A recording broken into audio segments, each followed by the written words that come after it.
Alrighty. Hello, everyone. Happy Thursday. I hope you are all having a great day so far. My name is Heather Grant. I am one of the community admins here at the Maintenance Community by Upkeep. I really appreciate everyone making the time to join us today.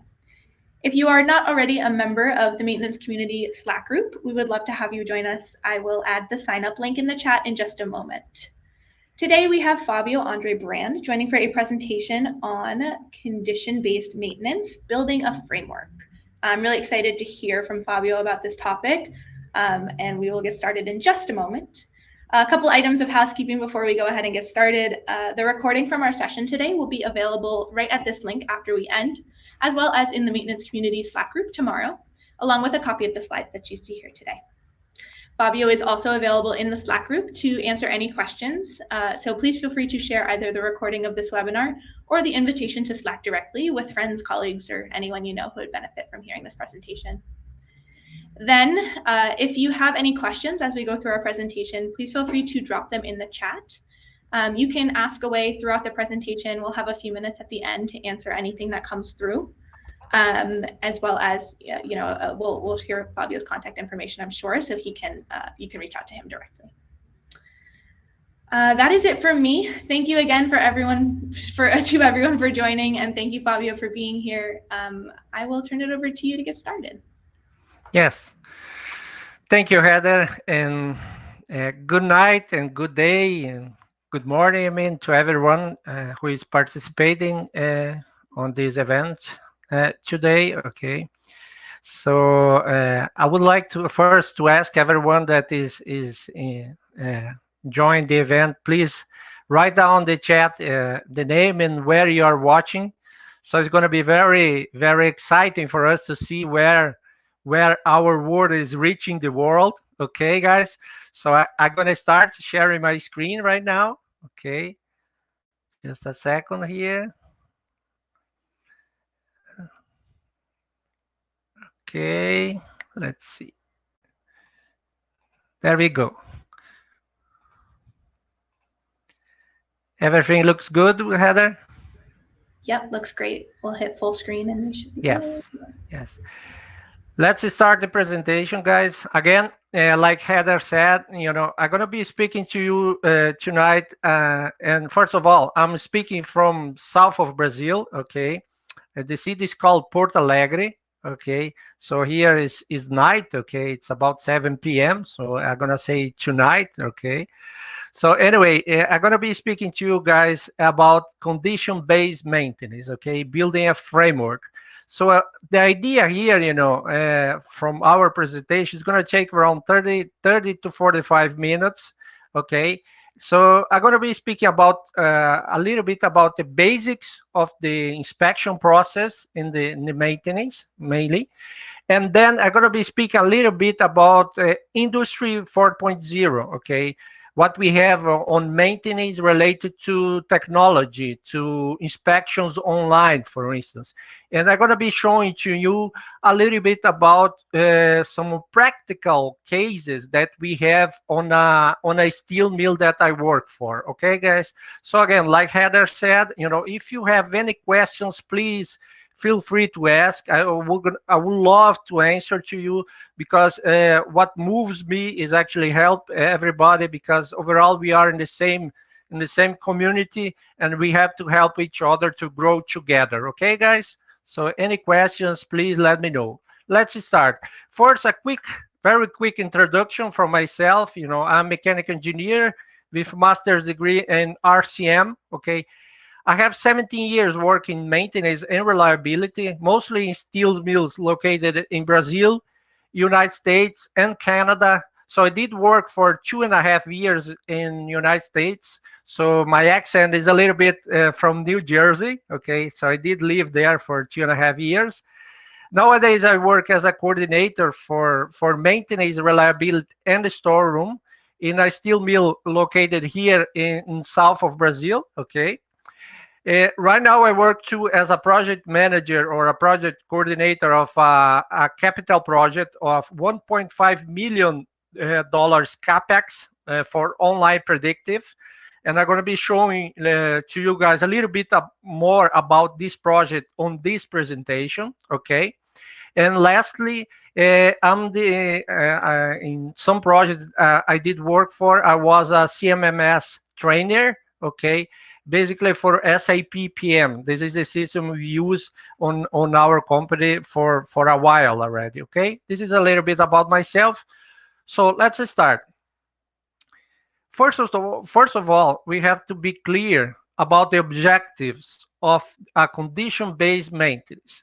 So what you see in here, okay, is basically a chart or a picture that shows all the losses that we have on a manufacturing company. For instance, here I'm speaking about a steel mill again. So the six major losses that we have are related here, okay? And then, of course, the fully productive time is right here, the dark blue, okay?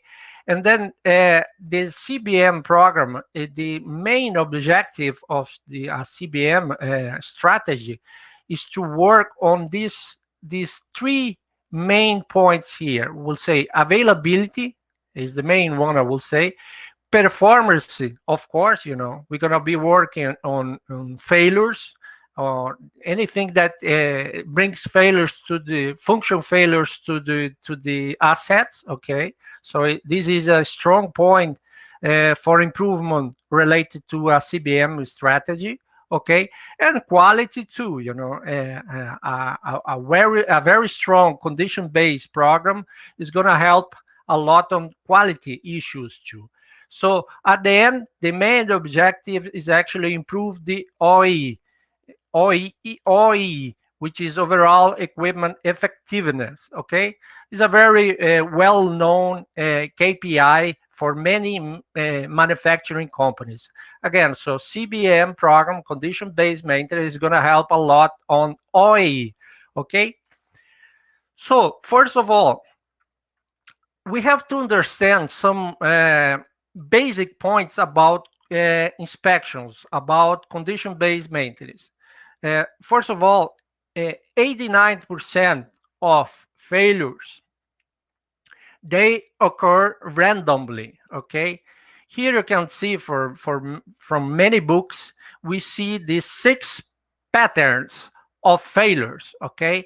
And then again, 89% of them are random, meaning we don't have a very tight time frame for the failure to happen. So they basically occur randomly. This is why we have to have a condition-based maintenance.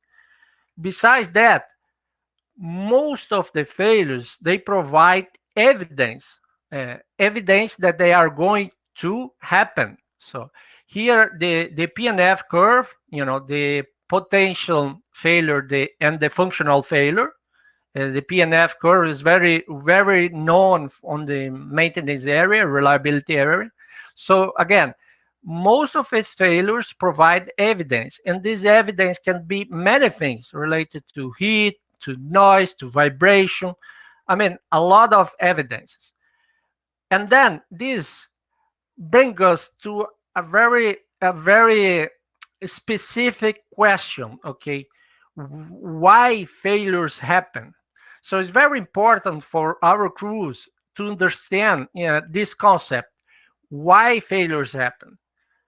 So basically, we have two factors that leads to a failure, okay?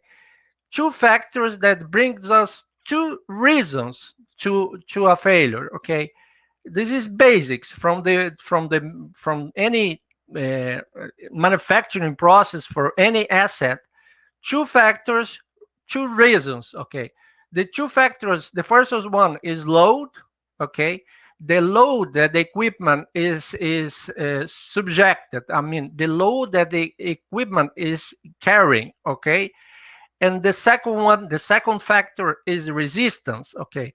The resistance is something that comes up from the design of the asset. So the design defines what is the resistance of the asset, okay? So then the first reason is when the load here is higher than the resistance, okay, then we have a failure. When this happens, when the load is higher than the resistance, the design resistance of the asset, basically is when we have, for instance, operators errors, operators, new operators, for instance, operating the asset over the capacity of the asset, okay? And then what happens? The equipment fails because it was not designed for that load. So it's very often for new people or lack of training for the operators, then we have errors, mistakes done while the asset is under operation, okay? For instance, I remember once we had a very common asset, which is overhead crane. And then we have the main hook electrical motor. And then we have the operators doing up and down very fast all the time. And we had a lot of failures on that asset. Why? Because the load was over the design of the asset. And that what we did, we changed the design of the asset to actually to support that extra load. Or this is like a poka yoke, a poka yoke, error-proof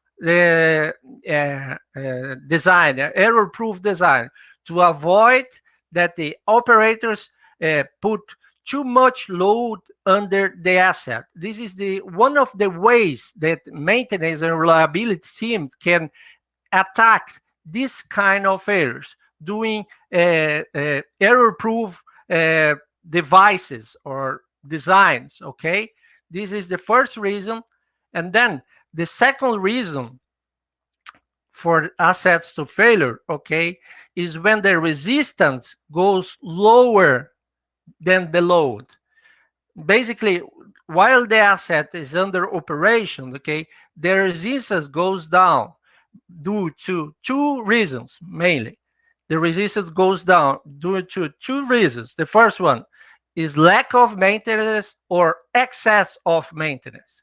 Okay, meaning lack of maintenance. Sometimes very common to use this example: bearings, lubrication of bearings.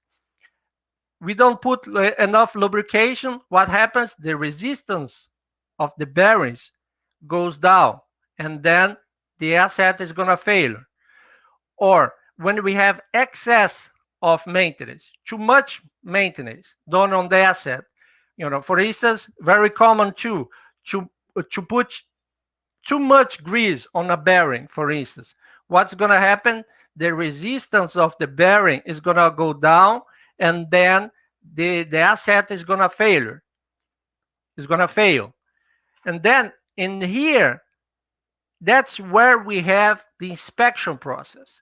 And we call it Inspection 3D. It's a program I'm going to be explaining in the sequence, okay? This is where we have the inspection process right here to inspect the gap between the load and the resistance. So whenever there's two curves in here, they get closer, that's where we have the failure. When we have the curve from the resistance going over the load or the load going over the resistance, that's where we have the failure again.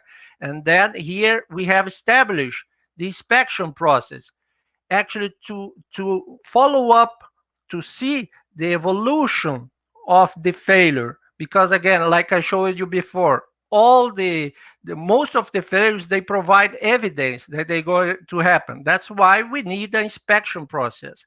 I'm going to be explaining to you what is our inspection 3D in 3 dimensions, okay? So what is inspection 3D? Basically, it is the union of the basics of the maintenance process. We call it rise and beams maintenance. It's very basic, okay? Basic process, which is the human part of the process, okay? The union with technology, Industry 4.0, related to maintenance, to online monitoring, okay?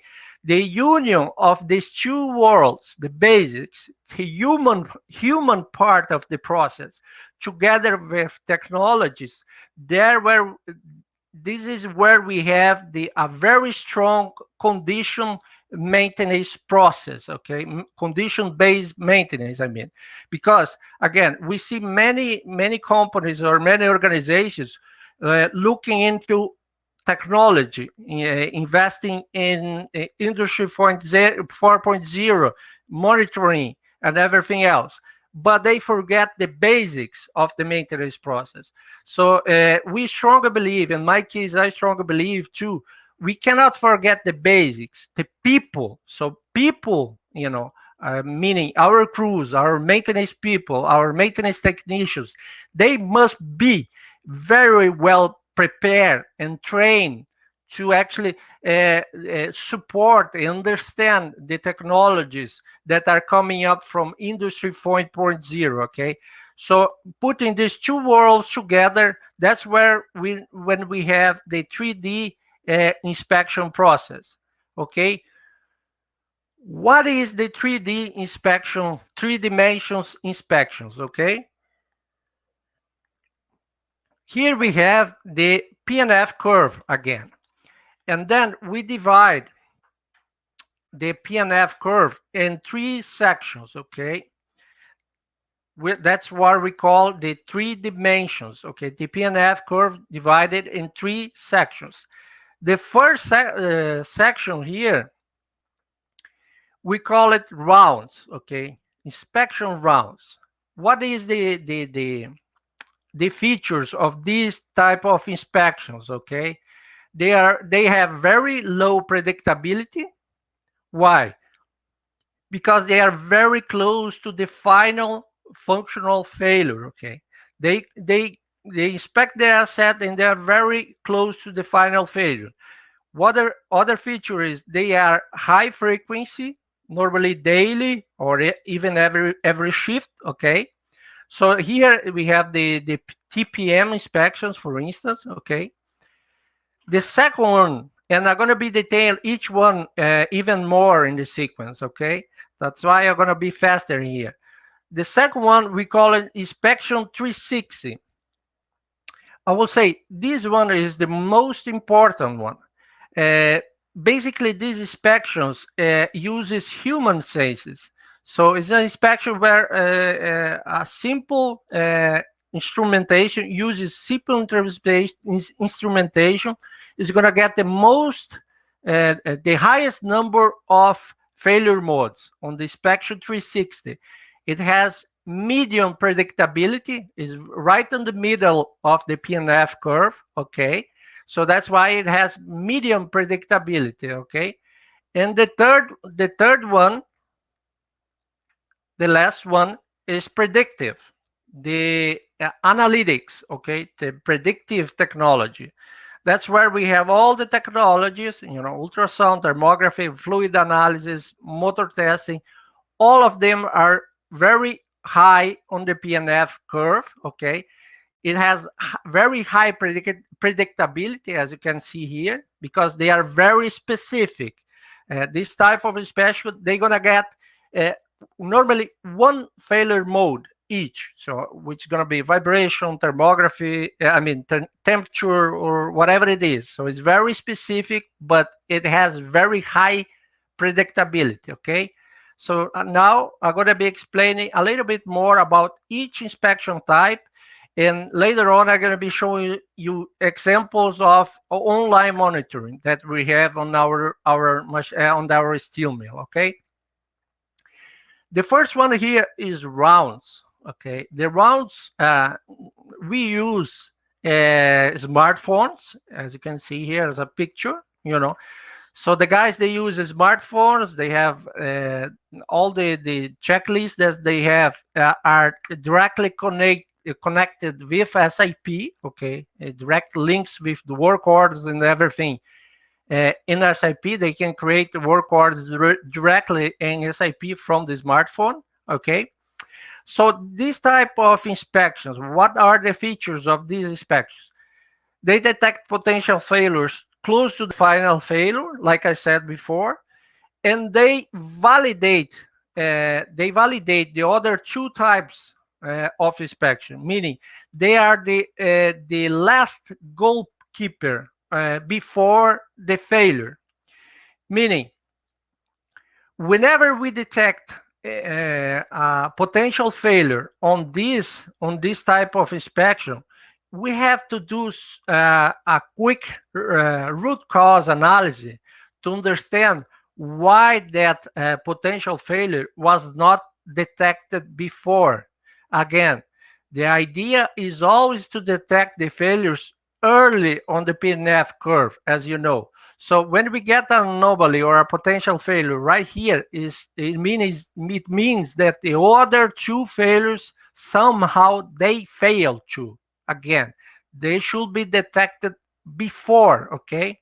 So this type of are shift inspections from the maintenance guys, TPM, total productive maintenance inspections, pre-shift inspections. The guys they do checklists for equipment, for instance, pre-use. We call it pre-use inspections, okay, and some equipment safety checks too. These types in others too. They are let's say the ultimate goalkeeper before the actual failure, functional failure of the asset. Okay. The second type here, the one that I believe is the most important one in my experience from 70 years working in maintenance, this one is the one that gives the best results, together with predictive, of course. What are these inspections 360? Okay. Basically are dedicated inspectors, okay, using very simple predictive tools. Basically, like you can see on this picture here, is a vibration pen. Okay. So it can be a vibration pen, like the list here. It can be a handheld laser infrared thermometer, a UV flashlight, okay, a flashlight, a boroscope. So very, very simple instrumentation, and of course, the human senses, the five human senses. I mean, four human senses. We don't taste anything yet. So and this type of inspections, okay, they can detect the majority of failure modes in some assets. Okay, some studies that we did, in some types of assets, these inspections they can detect from 20 to 30 different failure modes using the simple instrumentations or only human senses. So this type again is very, very important and very, very useful. And one important feature of this one is that is dedicated inspectors, meaning they only do inspections. Okay, they don't do time-based maintenance. They don't do corrective maintenance. They do only inspections. Very, very good results. Okay. And the last one here is predictive. Predictive maintenance, is very specialized maintenance. Like I said, they have very high predictability, very assertive inspections. Okay. They can be offline or online monitoring. Okay. As you can see here on this picture here on the screen, this is a monitoring panel that we have on our steel mill here in the south of Brazil, where we have the 4 TV screens with the online condition of the assets. Basically, you can see here on this screen here on the top left side here, you see the aerial picture of the mill, and then you see red and yellow or green dots, and there you see the online condition of the assets of vibration thermography and other technologies. I'm going to be showing you to you guys the online condition of the asset. Okay. Again, is vibration thermography, fluid contamination, we do have that online too. I'm going to be showing to you details about it. Ultrasonic detection too. All of them are predictive maintenance, very high predictability, and very cost effective. Okay, they give us very good results related to cost avoidance. Okay, again, this is a picture of the online panel that we have on our steel mill here in south of Brazil. Okay,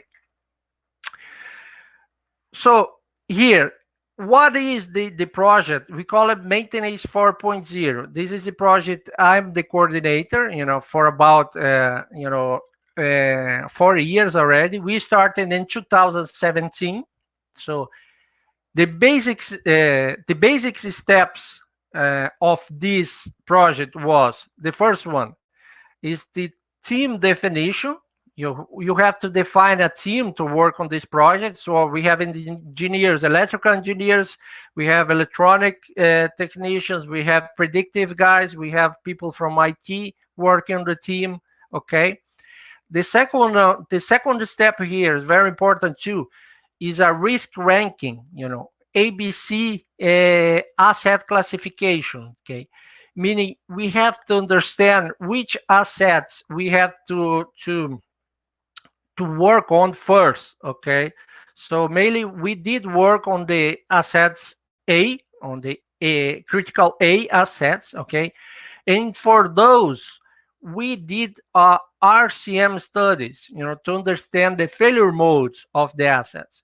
We could not do for all of them, okay, but we did for some of them, the most critical ones. We did RCM studies. Okay. The fourth step here, very important too, is the selection of the technology. In our case, we do use technology from SKF. Is a worldwide known technology. SKF is the manufacturer of bearings, and they do have technology too for online monitoring. Okay, and the last step is the installation of the sensors, and after that, the configuration of the assets, of the system by itself. I mean, the software, the sensors, the modules, and everything else. Okay, here you see a picture of the sensors installed in one of the assets that we have on the mill. Okay, and this is the 5 main step of the project, Maintenance 4.0. Okay. Here on this screen, you can see a picture of the system by itself. Okay, this is a picture of the software, SKF software for online monitoring, vibration technology. Okay, vibration monitoring of any equipment that is rotation, rotation equipment. Okay, and then here again, you see the aerial picture of the mill, and then the online condition of the asset, which is green, yellow, or red.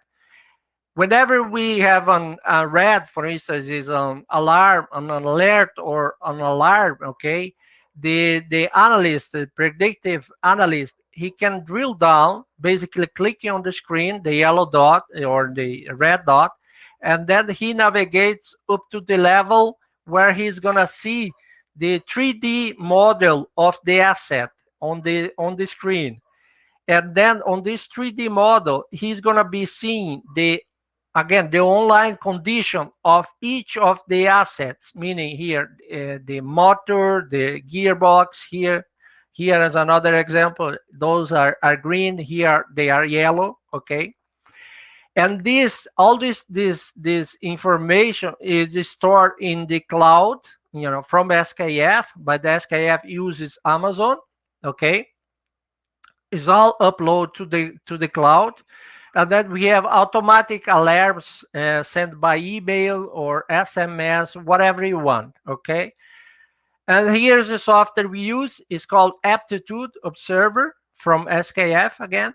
Okay, here's another picture. When the analyst drills down up to the level of the asset by itself, here again is a gearbox, he can actually see the condition, the online condition for velocity, vibration, velocity, acceleration, online acceleration, and envelope, global envelope of vibration, okay, online. And then from here, whenever we have any issue, he can actually get to the point where he's gonna see the tendency of the vibration, if it's going up or down, okay. He can see actually the spectrum of vibration to send out the final and precise diagnose of the problem. If it's inner ring of the bearing, if it's the cage, or if it's the the rollers, whatever it is. So here from the spectrum, the vibration spectrum, he can actually send out the final diagnose. So basically, when he understands the issue, he creates a work order in our CMMS, which is SAP, and he attached to the work order the report saying exactly what is the problem. If we have to lubricate the bearing or we have to change the bearing, whatever it is, okay, from this point on.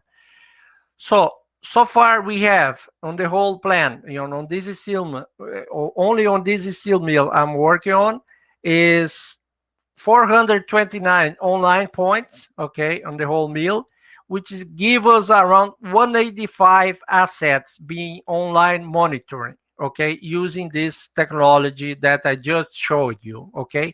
Great results so far. It was a capex investment, but it already has the payback, the full payback already completed, from this investment so far, okay. Another technology we implemented too, which is great too, especially for heavy industry where we have very big hydraulic units, okay, is online contamination control for hydraulic units, okay.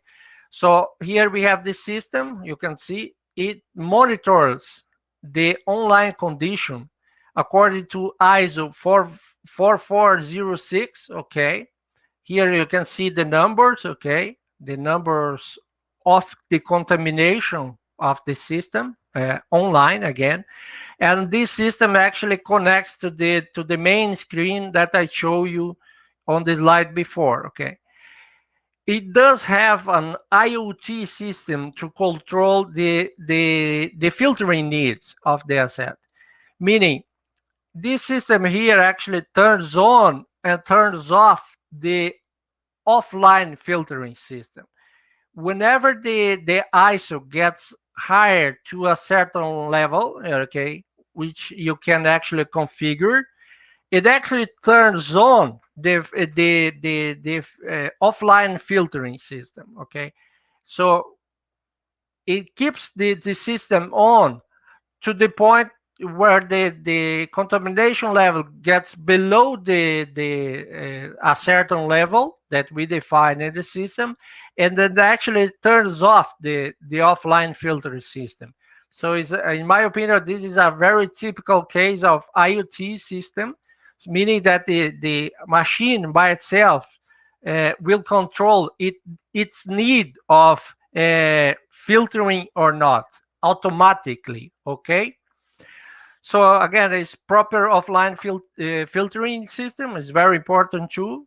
And like I said, the integration with the predictive software on the main screen that I showed you before, okay? So far, we extended the oil life by 50%. In some units, we extended even more. And then some results too is the equipment life, especially for the pumps and some valves too. We extended by 100%, basically double the life of the pumps mainly, okay, which is great results, double the life, okay. Another technology we have, implemented too is an online thermography system, especially for critical transformers, okay. In a steel manufacturing company, electrical transformers are very, very important. Is very, very critical for the production process, okay? So here you see a picture of a fixed camera. The model is FLIR 8. Okay, very simple camera, very very low cost. Okay, camera. Basically, you buy it, you plug it in, and then you're gonna see the online picture, the infrared online picture of the anything you want to monitor. You can actually put limits for areas. You define the areas, and then the camera by itself, the system by itself, the software, I mean, is gonna be sending you alerts. If any point on the area is gonna go above a certain limit, you define in the system, you're going to get the automatic alert on whatever you want, email or SMS, whatever it is. It's a great technology, very, very low cost, it gives us very good results. Okay. Actually, here you see a case, a case of failure avoided. Okay. Here on the yellow line here, you see a high temperature on a hotspot, okay, on one transformer that we have for the furnace, okay. And then you see here the hotspot. We create a report. The transformer was on a planned corrective action, and then after the loose connection was actually repaired, the temperature went down, as you can see here. The yellow line went actually down, and then it was under control. This is a very simple but typical example of failure avoided by the system. Okay, here another case study, to show the benefit of the technology.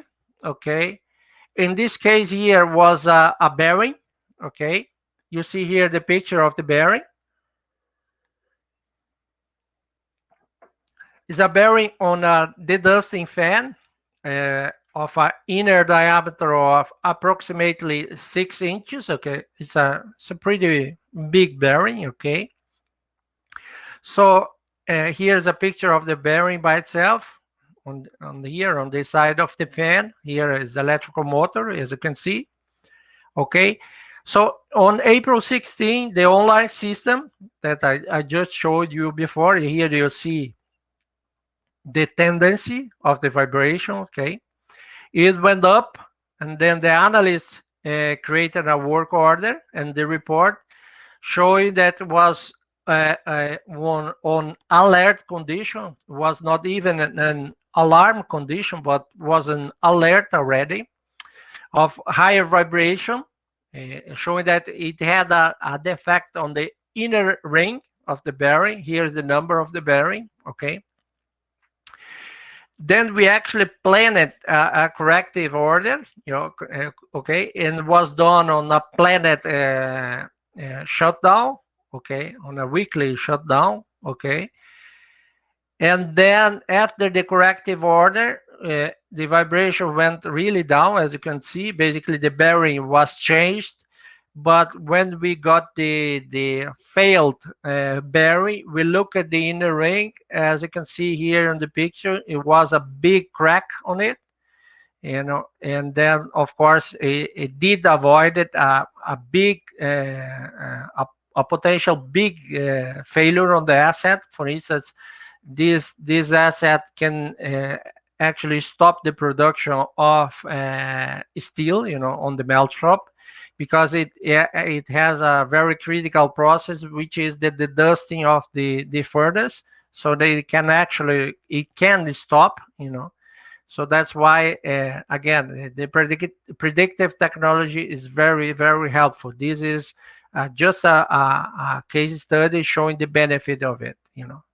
Okay, so this is basically my last slide. Okay, guys, what are the key points that I want to leave to you guys here? And I hope you enjoyed my presentation. Okay, please leave in the comments. Okay, what are the key points of this process? Okay, first, you have to have a very strong inspection process. Okay, It's not the inspection that the guys goes there and does a look over the equipment and then comes back to the room and that's it. No, you must have a very strong inspection process with people well trained, people well educated about the importance of the inspection.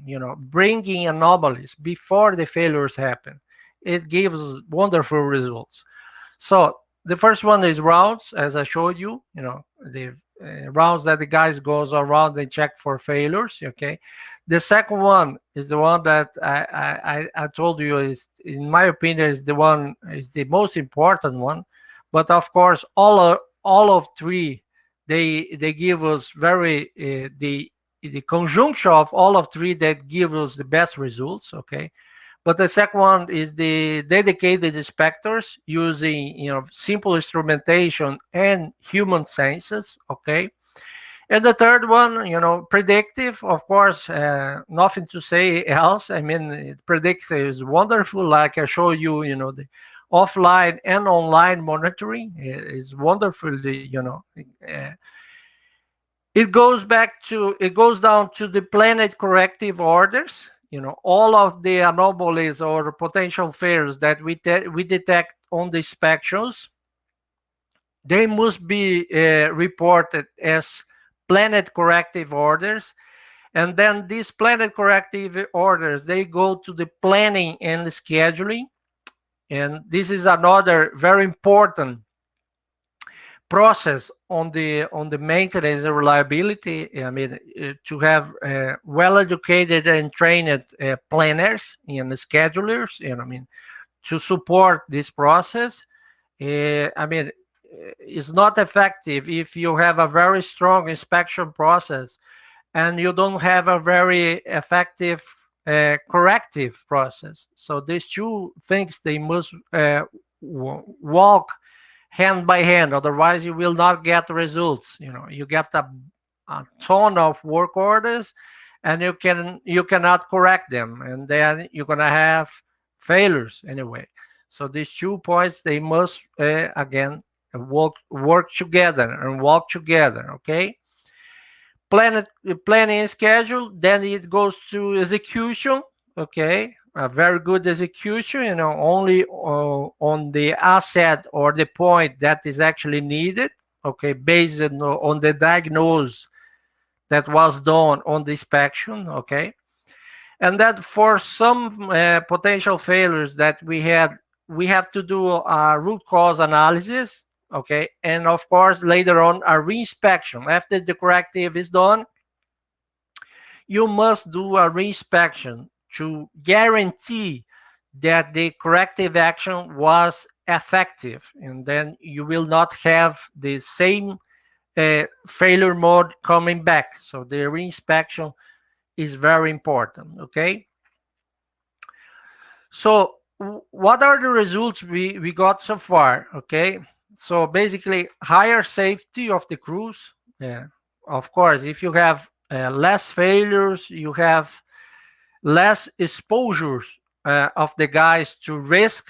Okay. Because any failure is always somehow stressful. You have the guys working under pressure and so on. So of course, you have higher safety of the crews. You get higher productive. Why? Because you have less people working on time-based maintenance. You have more people working on condition-based maintenance. So the numbers overall that we look is around 80% of your maintenance process being condition-based maintenance, and around 10 to 15% being time-based maintenance, which is only basically lubrication. Okay. And some very specific time-based change of any component that is based on time of usage. So it's very low number. Again, the ideal number is around 80% being condition-based maintenance. Okay. Then we have less delays. In some areas of the steel mill, we have below 2% of delays, maintenance delays, which is very good numbers for a steel production process. And then again, we have very good results related to the maintenance cost. Okay, in some areas, over a period of 3 years, we got around 15% reduction of cost. Okay, in some areas. Okay, guys. So this is again my last slide. Okay, here are my contacts. Okay, my number, my email, and my LinkedIn information. Please add me to your network on LinkedIn. Okay, I would love to interact with you, to answer questions, or send me information. I love to learn new things too. Okay, and with that, I leave it open for questions. I just want to lastly say thank to Heather and Ryan, the upkeep team. Okay, it's a great work on the maintenance. I mean, to interact with the maintenance community here on the top right here, you see the logo. It's a great, wonderful community that we have online. I learned a lot from people from all over the world. I thank to Gerdau, which is the company I work for. Okay. So all this technology that I show you re-implemented in Gerdau here. Okay. And the last is Osorio Rezende is my coach. I did learn a lot with him about inspection and so on. Okay. So again, here my contact information, LinkedIn, add me to your network. Okay. With that, Heather, I don't know if we have questions. Yes, there's one question, but I just want to say thank you so much for that wonderful presentation. I think your last slide really showed, it was super interesting for me, how much of this process is all about building this framework, building the foundation of the processes in order for those small windows of execution. So I just thought that was really interesting, and I appreciate you taking the time to kind of explain that. I also love that note on your last slide there that says basics plus technology equals the future of maintenance. So thank you so much for a wonderful presentation and conversation. I really enjoyed it. We have one question in here from Denny's. It says, could you say if IA helped with technology to predict failures, how and where can you find that kind of technology? Well, Dennis, this kind of technology, the online monitoring system that I show you, we use SKF, okay? But this technology you can find in all over the world. And right now, I mean, I would say in the last 2 or 3 years, they became very popular, and every year they become less cost. The cost gets lower, gets very low. So right now you can find sensors, for online monitoring, for machines, using even very small sensors like these ones, that connects to the cloud without cables. They use Wi-Fi or they use Bluetooth or whatever, and they send the condition of the asset directly to the cloud. And again, you can find in many places. I don't know where you are located, Dennis, but I can send you some examples of technologies that we use here in Brazil besides SKF that are very, I would say, very cheap. It depends on the company that you are working for. But my recommendation, if you work for a company or a place where you don't have nothing of this kind of technology, my recommendation is start small.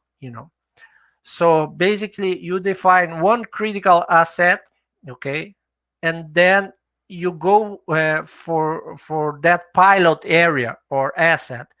Say, okay, I'm gonna get that asset as a pilot, to get the feeling of this technology, to understand if it gives you the results you expected, and then later on you expand.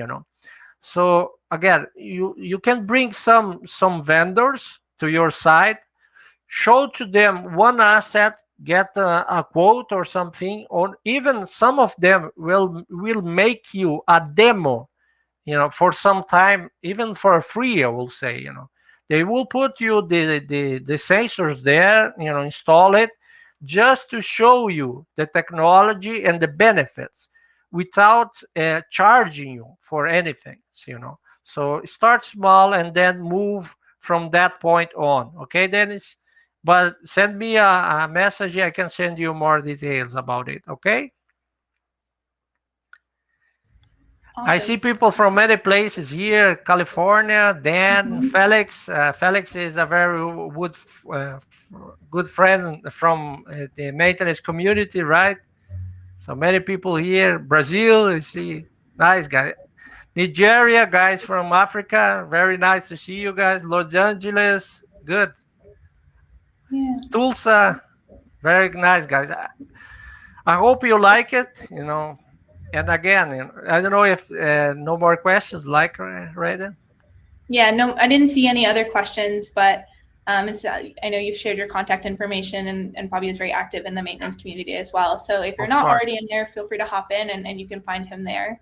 I appreciate you making yourself available to the community, and sharing your knowledge and expertise with us all. It's been a great presentation for the last hour. Thank you, Heather. Thank Again, you. thank to everybody that joined us tonight here. Okay, and I hope you like it. So, and again, anything you need, please contact me. I would love to help you. And again, we are in the same boat. We can help each other. And please send me information about your side, what kind of technologies you are using. We can share. I can learn from you too. And Mhm. then we move from that point on. Okay, guys? Awesome. Very nice, All guys. right. Thank you, Thank Heather. you. Have a great rest of your night, and I'll see everyone soon. Thank you, Heather. Bye bye, Thanks. guys. Bye Bye bye. bye.